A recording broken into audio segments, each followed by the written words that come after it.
What in the world's happening with King County real estate? Let me take these off so there's no glare between me and you. We're together in this. All right, you're looking at the last 2 years of supply and demand. Actually, well, I'll do this and I'll zoom out a little bit.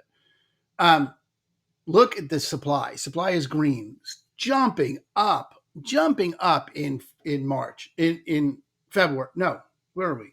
What are we? This is March. Sorry. What's my name? March.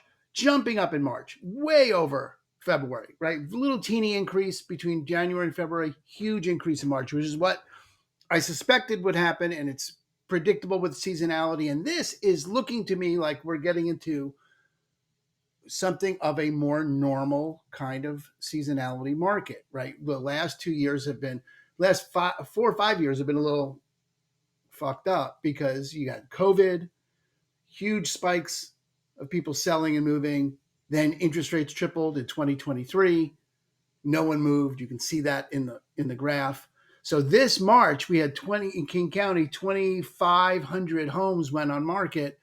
We didn't get 2,500 homes all of 2023. There was no month where there were 2,500 homes sold in 2023. It's already better. Now, in March of 2024, there were just 2,100. So 400 more homes. What's that? That's 20%, 15%. That's a big jump over last year.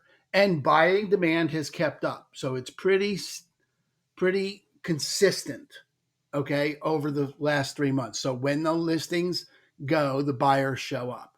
If we go out more than 2 years, let's just see what you see in King County going out further. Yeah. So you can see this is pandemic land, right? All those listings, right? Nothing in 2023 and 2024. Are we going to get back to this? That would be interesting. So now the listings were there in 2023, 2022, right? The buyers dropped off.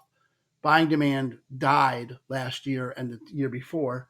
Buying demand is already over last year. So this looks like a more normal market. If we go out past that, we go out to 10 years. So you get a longer range picture of what normal looks like. And you can see something else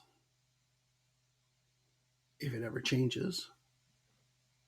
Yeah. So normal would be big peaks in the summer. Okay, this is all pre-pandemic. Here's the pandemic. Everything dropped off for a little bit. Then all these listings, right? All these buyers, and then everything just went to pot. I'm thinking this is already looking like it's going to be, I don't know that we're going to get to pandemic levels of buyers, just given the interest rates. But if things keep going, you can get to pre-pandemic normalcy. And we'll see. Now, there's a lot of unknowns, a lot of stuff happening. I mean, between tariffs and whatever the new rules with, federal housing, federal guarantees no longer available to green card. And certainly in the Seattle area, you got a lot of people in tech on those kinds of visas, no longer able to get FHA funding. How often do they use FHA versus conventional? Probably not that often. But my point is, a lot of unknowns in the market. We shall see how it plays out. But what you want to know is the current reality is for sellers, there's a lot more competition than there was 2 months ago. A lot more competition than there was 2 months ago. And it's looking like the buying demand is keeping up. Now, will that continue? Like, look, you can see there's actually more buyers last month than there were in any single month. Okay. So my guess is April, just given my anecdotal information, April's going to be bigger. April's going to match last May. Going to come close to last May. Okay. Which is early. Right, which means May is going to go way over last year. If this keeps going, that's the direction this is going. Now, like I said, too many unknowns for me to predict anything, but for the current reality, if you're going to list, there's going to be a lot of competition, and we don't know what the buyers are going to do. That's just how that's going to go. Can't predict that. We'll see. Let's find out what's happening. But there's what you got. If you're going to list sooner rather than later. If you're going to buy, you should know you're probably going to have more and more choices as the year goes on. Okay? That's what I got for you. Party on, Wayne. See you next month. If you have any questions, let me know. Aaron Hendon with Christine and Company over at EXP.